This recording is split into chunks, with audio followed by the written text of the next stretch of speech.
What's up, everybody? Welcome back to the VSO Gun Channel. Today's video is pretty impromptu in that I literally have no script. I was collecting my thoughts on this topic on my way back from the gym a little bit ago, and I'm just going to throw it together and see how it sticks. Because I realized that until I became a manufacturer, I really had no concept of how product pricing is built in the United States. Even though I'd worked in the gun industry for some time now, I really didn't understand the subtle nuances of bringing a product to market, essentially. And there are things that go into the pricing of a product like that, for any product in the United States, really, but specifically guns, that I think that a lot of people miss. And I thought that perhaps I could shed some light for anybody who's a consumer of said products, or for anybody who's potentially thinking about starting up a company that produces said products. Quick caveat, if you're thinking about becoming a firearms manufacturer, don't do it. Go do something else, become really successful at it, make a whole boatload of money, and then come back to guns if you're still interested, and maybe you'll have a chance at turning a profit. Because I'm going to tell you right now that as far as the clientele is concerned, there's a whole lot of people that tout themselves as red-blooded capitalist Americans who get really, really ticked off when you try to make a profit on a product that you produced. So anyway, now that that's over, stepping off of my soapbox now, I went and made a diagram that, at least in my mind, includes the majority of the things that really any company in the United States would have to deal with as far as bringing a product to market, but specifically gun companies are definitely impacted by those things. There's no way I could cover all this stuff in a single video, obviously, but there are really three things that I know impact the way I do business that maybe perhaps weren't fully enumerated in all of your minds or somebody else's mind that may potentially think about doing this sort of thing. And I think that they will shed some light on how different companies bring their stuff to market and why it costs what it costs. One more quick caveat, guys. I know that there will be people in the comments asking about this. I can't talk about this thing on YouTube, okay? Plain and simple. Can't link to it, can't do any of that sort of stuff. YouTube is a private business. They're a private entity. They set their own rules. Even though I don't agree with them as a business who has its own rules, I'm going to respect theirs. So if you want to learn more about that, there's a full video over on full30.com where you can find it. I'll have that video linked down below, and that's how we'll leave it. All right, guys, we're going to go ahead and roll with it. These are going to be in ascending order, so that means least impactful to most impactful. And number one is supply chain issues. Man, I tell you what, there is a lot of falconry that occurs on the back end of all of the supply chain stuff in the firearms industry.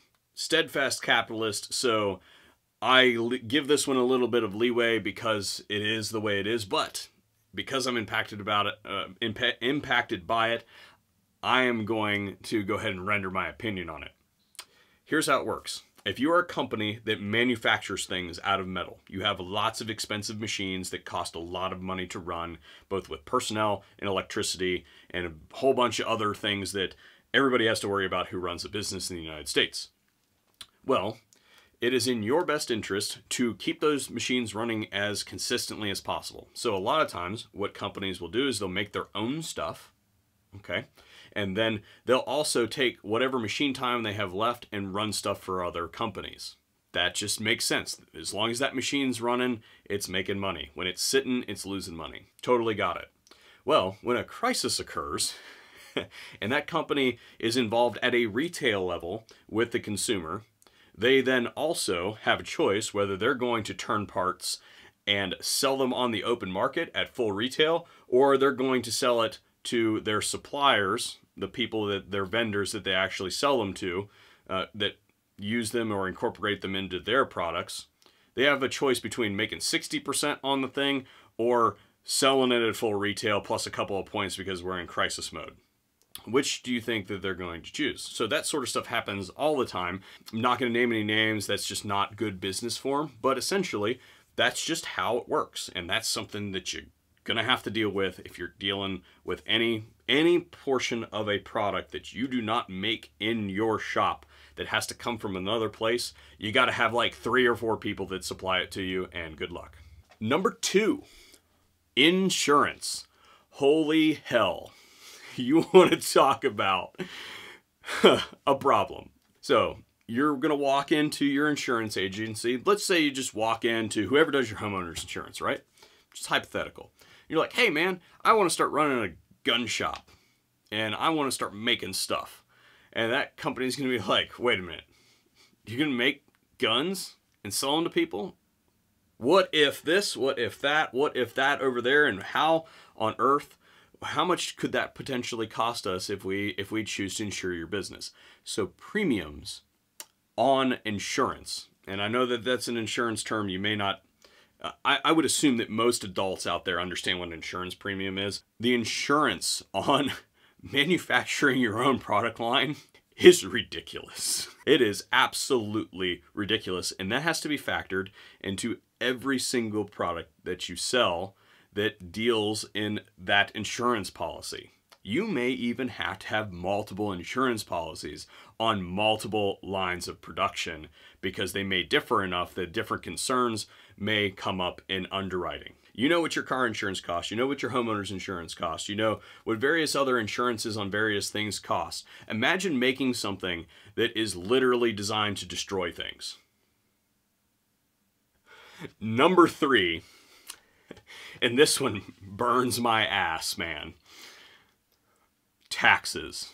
We all know the whole taxes thing. We can bitch about taxes all the time about everything.